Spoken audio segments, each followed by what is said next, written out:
like no one has ever done before.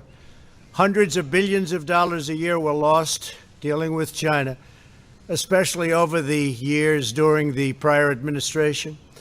China raided our factories, offshored our jobs, gutted our industries, stole our intellectual property, and violated their commitments under the World Trade Organization. To make matters worse, they are considered a developing nation, getting all sorts of benefits that others, including the United States, are not entitled to. But I have never solely blamed China for this. They were able to get away with the theft like no one was able to get away with before because of past politicians and, frankly, past presidents.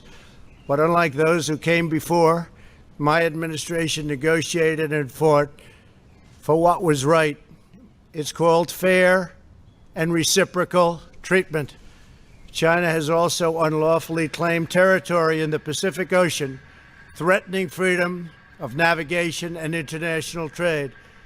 And they broke their word to the world on ensuring the autonomy of Hong Kong. The United States wants an open and constructive relationship with China, but achieving that relationship requires us to vigorously defend our national interests. The Chinese government has continually violated its promises to us and so many other nations. These plain facts cannot be overlooked or swept aside. The world is now suffering as a result of the malfeasance of the Chinese government. China's cover-up of the Wuhan virus allowed the disease to spread all over the world, instigating a global pandemic that has cost more than 100,000 American lives and over 1 million lives worldwide. Chinese officials ignored their reporting obligations to the World Health Organization and pressured the World Health Organization to mislead the world when the virus was first discovered by Chinese authorities. Countless lives have been taken and profound economic hardship has been inflicted all around the globe.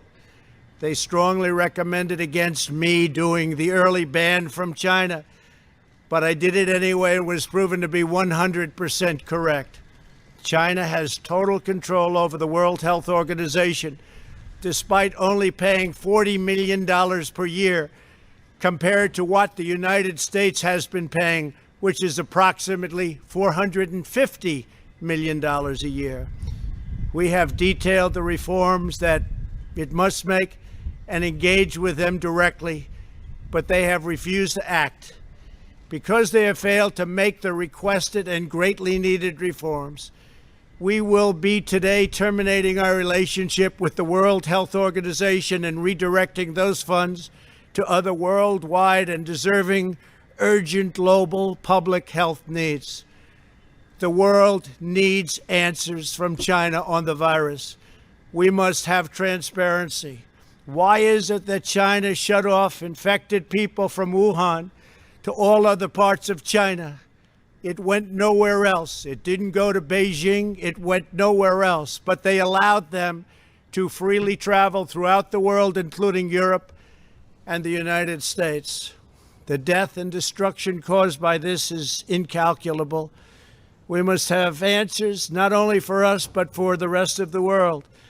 This pandemic has underscored the crucial importance of building up America's economic independence, reshoring our critical supply chains, and protecting America's scientific and technological advances. For years, the government of China has conducted illicit espionage to steal our industrial secrets, of which there are many. Today, I will issue a proclamation to better secure our nation's vital university research and to suspend the entry of certain foreign nationals from China who we have identified as potential security risks. I am also taking action to protect the integrity of America's financial system, by far the best in the world. I am instructing my presidential working group on financial markets to study the differing practices of Chinese companies listed on the U.S. financial markets with the goal of protecting American investors. investment firms should not be subjecting their clients to the hidden and undue risks associated with financing Chinese companies that do not play by the same rules. Americans are entitled to fairness and transparency. Several of the most significant actions we're taking pertain to deeply troubling situations unfolding in Hong Kong. This week, China unilaterally imposed control over Hong Kong's security. This was a plain violation of Beijing's treaty obligations with the United Kingdom in the Declaration of 1984 and explicit provisions of Hong Kong's basic law. It has 27 years to go. The Chinese government's move against Hong Kong is the latest in a series of measures that are diminishing the city's long-standing and very proud status. This is a tragedy for the people of Hong Kong, the people of China, and indeed the people of the world. China claims it is protecting national security. But the truth is that Hong Kong was secure and prosperous as a free society. Beijing's decision reverses all of that. It extends the reach of China's invasive state security apparatus into what was formerly a bastion of liberty. China's latest incursion, along with other recent developments that degraded the territory's freedoms, makes clear that Hong Kong is no longer sufficiently autonomous to warrant the special treatment that we have afforded the territory since the handover. China has replaced its promised formula of one country, two systems with one country, one system.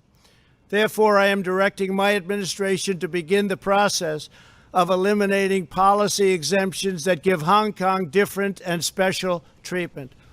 My announcement today will affect the full range of agreements we have with Hong Kong, from our extradition treaty to our export controls on dual-use technologies and more, with few exceptions. We will be revising the State Department's travel advisory for Hong Kong to reflect the increased danger of surveillance and punishment by the Chinese state security apparatus. We will take action to revoke Hong Kong's preferential treatment as a separate customs and travel territory from the rest of China. The United States will also take necessary steps to sanction PRC and Hong Kong officials directly or indirectly involved in eroding Hong Kong's autonomy and just, if you take a look, absolutely smothering Hong Kong's freedom. Our actions will be strong. Our actions will be meaningful. More than 2 decades ago, on a rainy night in 1997, British soldiers lowered the Union flag and Chinese soldiers raised the Chinese flag in Hong Kong. The people of Hong Kong felt simultaneously proud of their Chinese heritage and their unique Hong Kong identity. The people of Hong Kong hoped that in the years and decades to come, China would increasingly come to resemble its most radiant and dynamic city. The rest of the world was electrified by a sense of optimism that Hong Kong was a glimpse into China's future, not that Hong Kong would grow into a reflection of China's past.